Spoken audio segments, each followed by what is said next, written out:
As it turns out, in our lived experience, we notice that it's all a play of perspectives. And the perspective that we're experiencing reality through is determined by where we're putting our attention. We can be in the perspective of accepting whatever is occurring, and we can also be in the perspective of resisting whatever is occurring. When we're in the perspective of acceptance, we notice there's no disturbance in acceptance. And we notice when we're in resistance, it creates a disturbance. Whether that disturbance is frustration or annoyance, disappointment, dissatisfaction, anger, resentment, sadness, all different types of disturbances that we experience when we're resisting whatever it is that's occurring.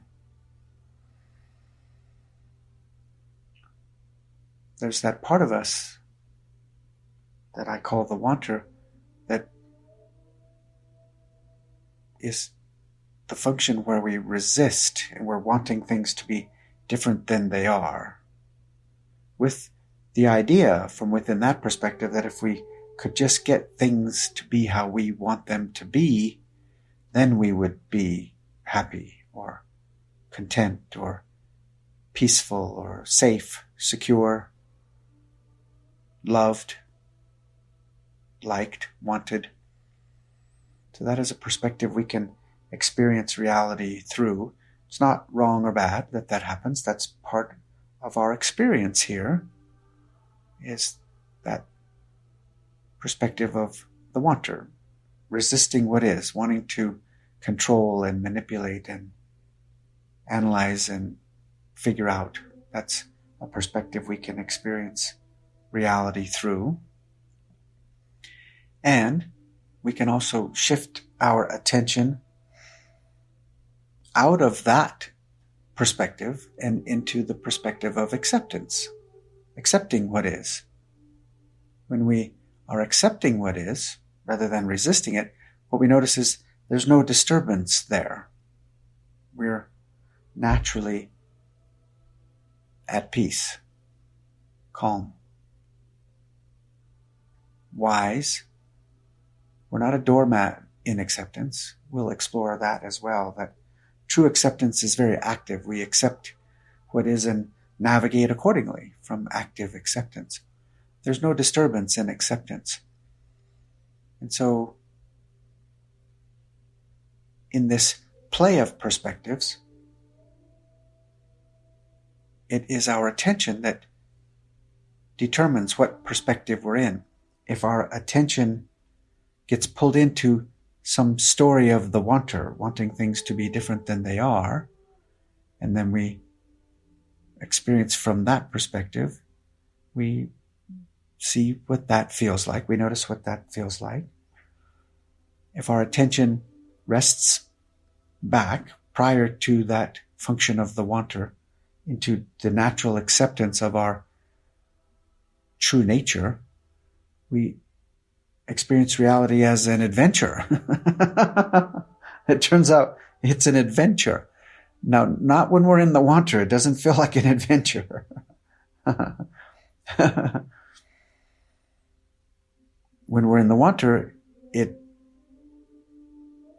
seems to be more a problem to be solved, a dilemma, a burden that can get quite heavy and intense. And so this is the play of perspectives that we're all in every moment. We have a choice of where to put our attention. Now, the intensity of this place is so compelling. We, at the speed of light, sometimes just get pulled in to the perspective of the wanter. And that's normal. That's going to be part of our experience.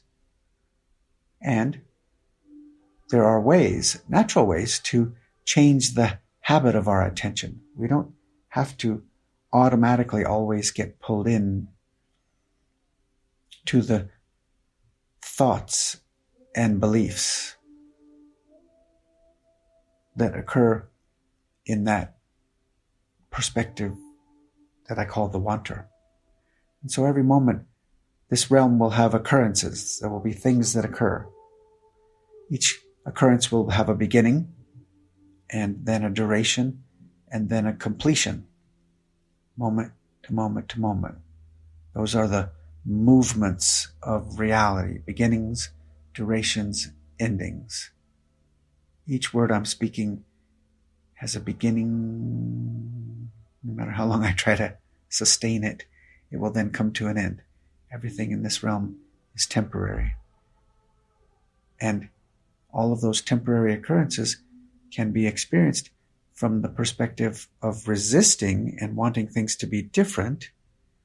And that's where all the disturbances occur.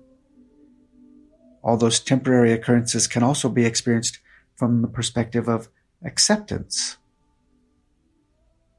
pure availability. And in that perspective, it's an adventure that we all get to experience together.